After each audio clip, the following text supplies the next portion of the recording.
ওম শান্তি। আজকে 11ই নভেম্বর 2023 আমরা শুনছি প্রাত সাকার বাংলা মুরলী। আজকের মহাবাক্য, এই মহাবাক্যে বাবা বলেছেন, মিষ্টি বাচ্চারা, যত যত তোমরা বাবাকে স্মরণ করবে ততই তোমাদের বুদ্ধির তালা খুলতে থাকবে।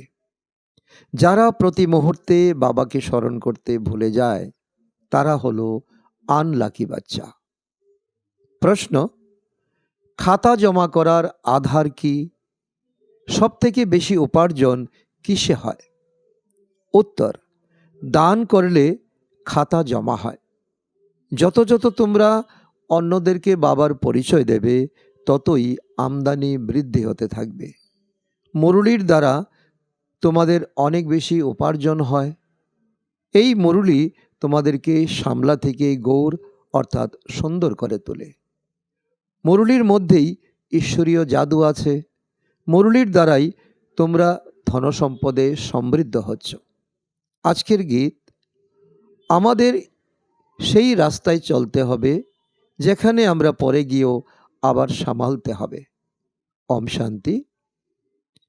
আত্মিক বাবা বাচ্চাদেরকে বোঝাচ্ছেন যে বাচ্চারা, এই জ্ঞান মার্গে হোঁচটকে পড়তে হবে, আবার নিজেকে সামলেও নিতে হবে। মুহুর্মুহু বাবাকে ভুলে যাও, তাই হোঁচট খেয়ে পড়ে যাও। বাবার স্মরণ থাকলে নিজেকে সামলে নিতে পারবে। মায়া বাবার স্মরণ কিন্তু ভুলিয়ে দেয়, কেননা এসব হলো নতুন কথা, তাই না? এমনিতে তো বাবাকে কেউ কখনো ভুলে যায় না। স্ত্রী কখনো তার স্বামীকে ভুলে যায় না।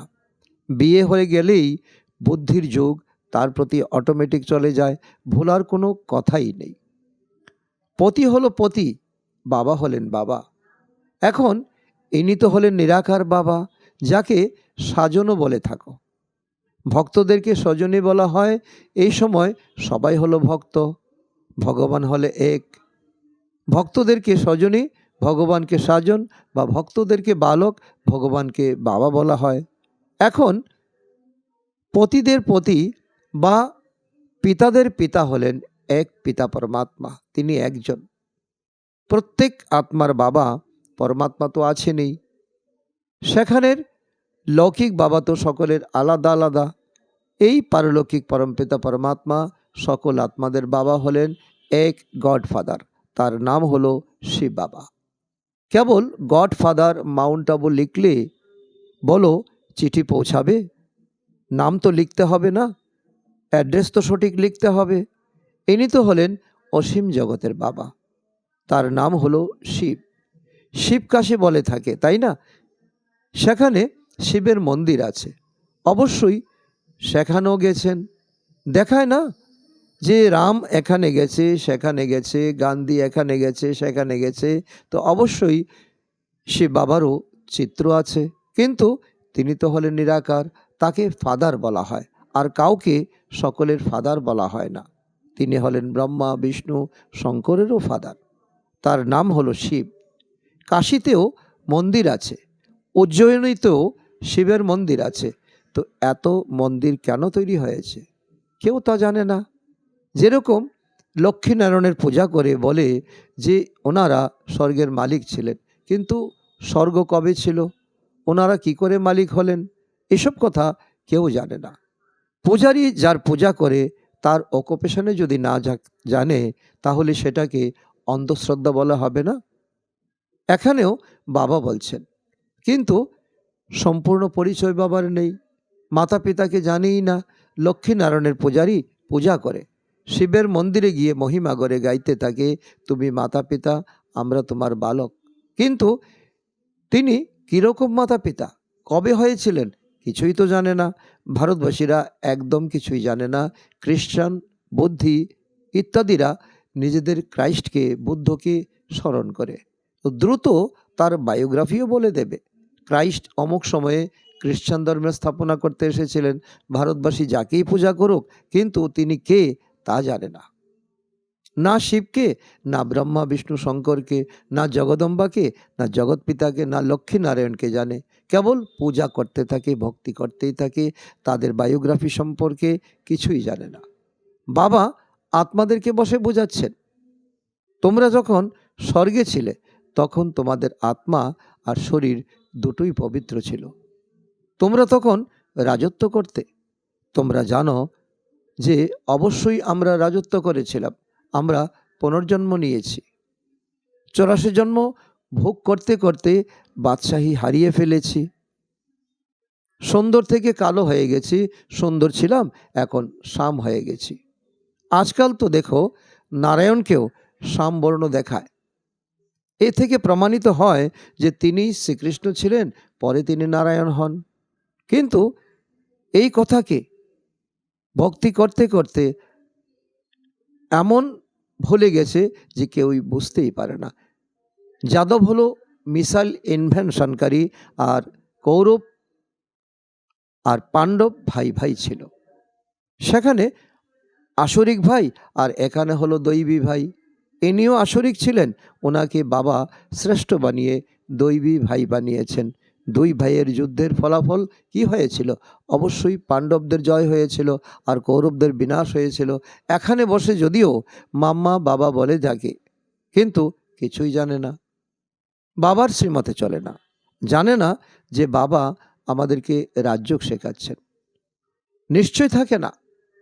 দেহ অভিমান হওয়ার কারণে দেহের মিত্র সম্বন্ধীকে স্মরণ করতেই থাকে, মায়াজালে ফাঁসতেই থাকে, মোহমায়াতে একেবারে জর্জরীভূত হয়ে যায়। এখানে তো দেহি অর্থাৎ আত্মিক বাবাকে স্মরণ করতে হবে। বাবা একটাই আমাদেরকে কাজ দিয়েছেন। এটা হলো নতুন কথা, মানুষ তো কিছুই বুঝতে পারে না। এখানে মাত পিতার কাছে বসে থেকেও তাকেই জানে না। এটা আশ্চর্যের বিষয় নয় কি? জন্মই এখানে হয়েছে তথাপি জানে না, কারণ তিনি হলেন নিরাকার। এই নিরাকারের মধ্যেই আমাদের অনেক অনেক ভুল হয়ে যায়। তাকে ভালোভাবে বুঝতেই পারে না। অনেক বাচ্চা বাবার হাত ছেড়ে চলে যায়, তার শ্রীমতে চলে না, তাই আশ্চর্যবোধ ভাগন্তি হয়ে যায়।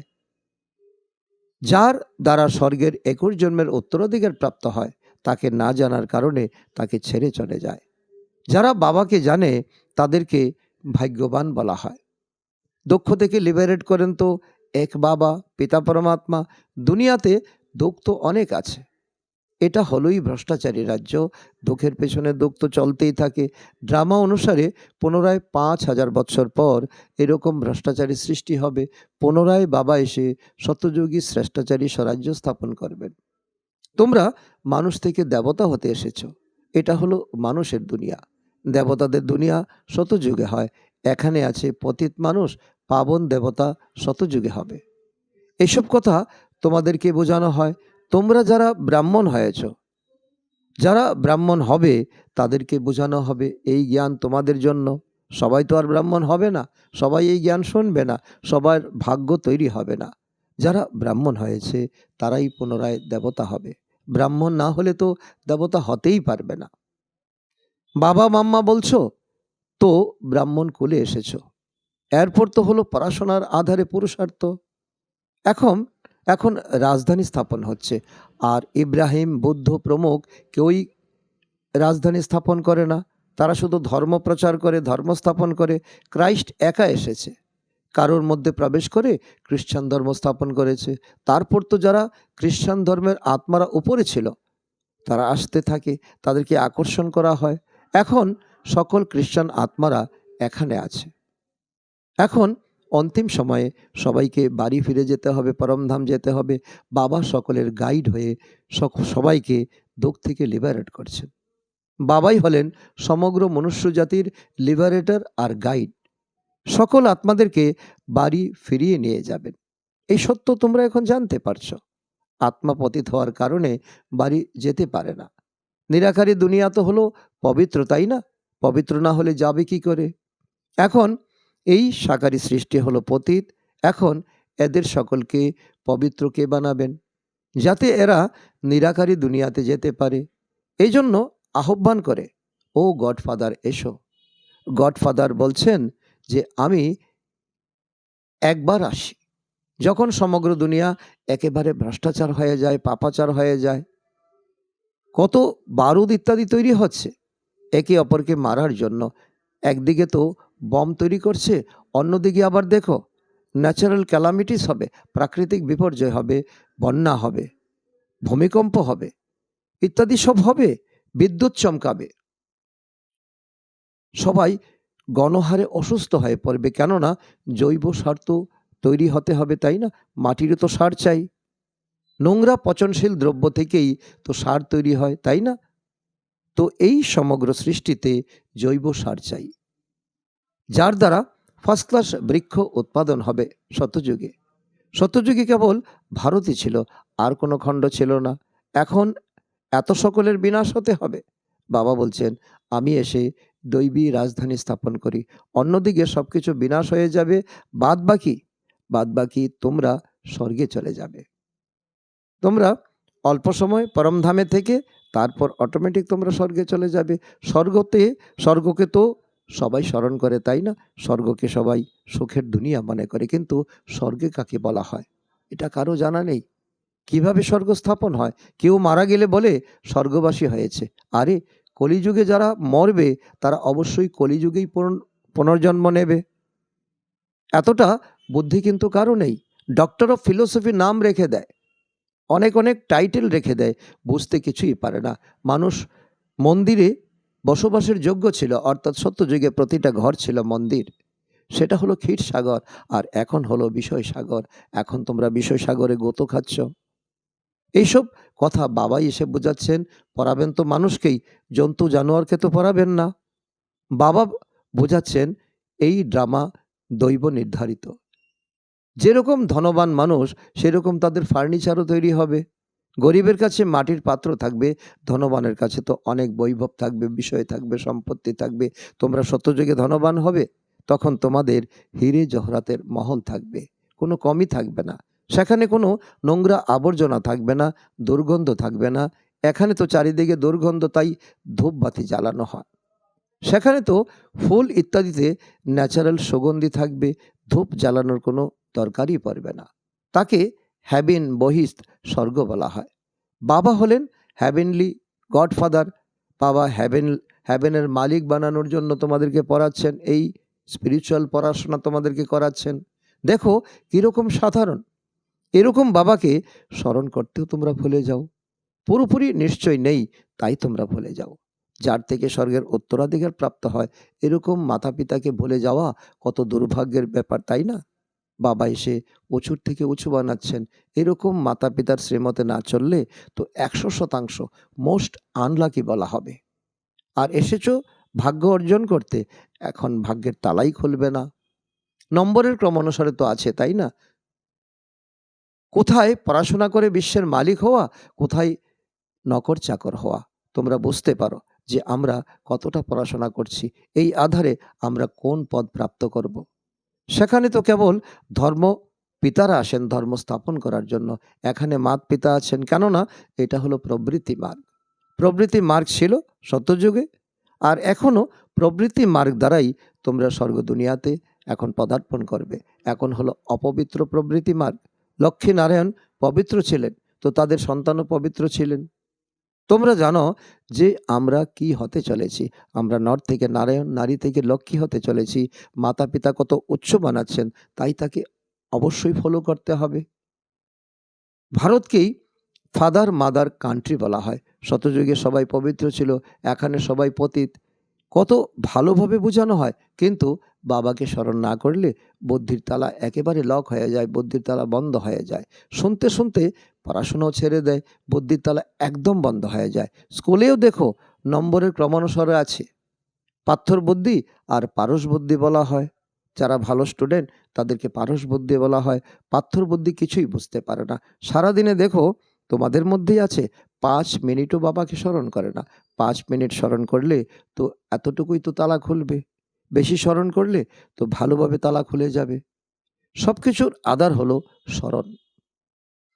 কোনো বাচ্চা বাবাকে পত্র লেখে, প্রিয় বাবা বা প্রিয় দাদা। এখন কেবল প্রিয় দাদা লিখে পোস্টে চিঠি ফেললে তো দাদার কাছে পৌঁছাবে? নাম তো চাই, অ্যাড্রেস তো চাই, তাই না? দাদা দাদি তো দুনিয়াতে অনেক আছে, কার কাছে যাবে চিঠি? আজ হলো দীপাবলি। দীপাবলিতে নতুন খাতা রাখে। তোমরা হলে সত্যিকারের ব্রাহ্মণ, লৌকিকের ব্রাহ্মণরা ব্যবসায়ীদের দিয়ে নতুন খাতা রাখায়, তোমাদেরকেও নতুন খাতা রাখতে হবে, কিন্তু এটা হলো নতুন দুনিয়ার জন্য। এখন তোমরা শুদ্ধ কর্ম করছো, নতুন দুনিয়াতে তোমরা প্রারব্ধ পাবে। 21 জন্ম 2500 বৎসর ভক্তি মার্গের খাতা হলো সীমাহীন লোকসানের খাতা। তোমরা পাপ কর্মই করেছো, তোমরা অসীম জগতের উত্তরাধিকার এখন গ্রহণ করছো, অসীম জগতের সুখ শান্তি প্রাপ্ত করছো। এই অসীম জগতের কথা অসীম জগতের বাবা এসে তোমাদের বোঝাচ্ছেন।